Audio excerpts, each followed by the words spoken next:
بسم اللہ الرحمن الرحیم۔ مرض کا پتہ کرنا کہ مرض ہے، جادو ہے، جنات کا مسئلہ ہے یا بیماری ہے، کیا مسئلہ ہے، خود اس کو آپ لوگ گھر میں چیک کر سکتے ہیں۔ میں آپ کو طریقہ بتا دیتا ہوں اس کو چیک کرنے کا، بہت آسان ہے، مختصر سا ہے، مشکل بالکل نہیں ہے۔ اگر مرد ہے تو اس کا رات کی چادر یا کرتا، یعنی جس میں وہ پہن کے رات کو سویا ہو، چادر ہو یا کرتا ہو، ٹھیک ہے، تو وہ پہنا ہوا ہو اس کو لے لیں، یا عورت ہو تو اس کی اوڑھنی چادر وغیرہ جو ہوتی ہے وہ لے لیں اس کی، ٹھیک ہے۔ اب اس کو پہلے ناپ لو، اس کی سائز ناپ لو کتنا ہے، 4 فٹ ہے یا 4.5 فٹ ہے، 4.25 فٹ، جتنا بھی ہے اس کو پیمائش کر کے اس کو لکھ لو۔ پھر اس کے بعد آپ نے کیا کرنا ہے کہ سب سے پہلے اس کے اوپر 3 دفعہ سورۃ الفاتحہ پڑھو۔ ناپنا لازمی ہے، ناپے بغیر نہ کرنا، پھر آپ کو پتہ کیسے چلے گا۔ 3 دفعہ اس کے اوپر سب سے پہلے سورۃ الفاتحہ پڑھو، پڑھ کے اس پہ کپڑے پہ دم کر دیا۔ پھر 3 دفعہ آیت الکرسی پڑھی، اس کے اوپر دم کر دیا۔ پھر اس کے بعد سورۃ الصافات، سورۃ یاسین کے بعد یہ صورت آتی ہے سورۃ صافات، یہ شروع سے پڑھو، اور جہاں پہ لازب ورڈ آتا ہے، لازب، لام الف زا با، لازب، یہ تقریباً کچھ 6-7 آیتیں بنتی ہیں، تو وہاں تک پڑھا، دم کر دیا۔ پھر اس کے بعد سورۃ جن پڑھو، شروع سے سٹارٹ کرو، اور شاتا، یہ ورڈ آتا ہے شاتا، شین توئیں الف توئیں الف، یہ بھی میرے خیال سے کچھ 4-5 یا 7-8 آیتیں بنتی ہیں، آپ کو پتہ چل جائے گا، وہاں تک پڑھو۔ پھر اس کے اوپر کپڑے کے اوپر دم کرو، ٹھیک ہو گیا۔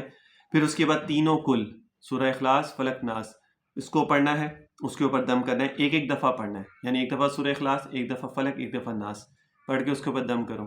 پھر کیا کرنا ہے، کلا املکو، یہ ایک آیت ہے، اور ایک دفعہ اس کو پڑھنا ہے۔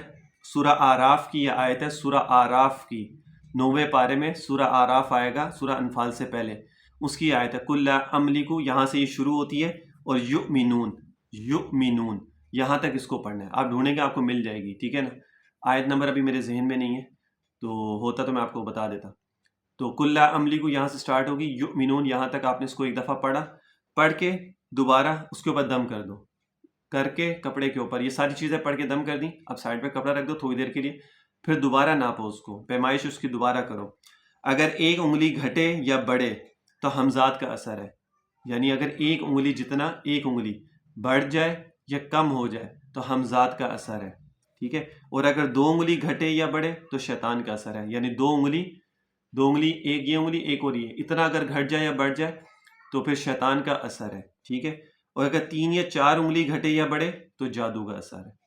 یہ 3 چیزیں ہوگی اس میں، ایک انگلی اگر بڑھے یا کم ہو تو حمزاد ہے، 2 انگلی بڑھے یا کم ہو تو شیطان کا ہے، 3 یا 4 انگلی گھٹے یا بڑھے تو پھر جادو کا اثر ہے، اور اگر بالکل ویسے ہی جیسے پیمائش کی تھی، نہ گھٹ رہا ہے نہ بڑھ رہا ہے، تو پھر بیماری ہے جس کی وجہ سے وہ ہے۔ بس یہ مختصر سا عمل ہے، آپ لوگ خود بھی اس کو گھر میں چیک کر سکتے ہیں، لیکن پیمائش صحیح طریقے سے کرنا، اور استعمال کیا ہوا کپڑا اس کی پیمائش کرنا، نیا کپڑا نہیں کہ اندر سے الماری سے نکال کے اس کی پیمائش کرو، جو اس کے اوپر 24 گھنٹے گزارے ہو، یا رات گزاری اس کپڑے میں یا ویسے سارا دن اس کے اندر گزارا ہو، پہنا ہوا کپڑا ہو، پھر اس کی پیمائش کرو، یہ سب چیزیں پڑھ کے اس کے اوپر دم کرو، انشاءاللہ تعالیٰ خود پتہ چل جائے گا آپ کو کیا مسئلہ ہے۔ پھر اس کے بعد سے انسان اس کا علاج کرتا ہے جو بھی ہے۔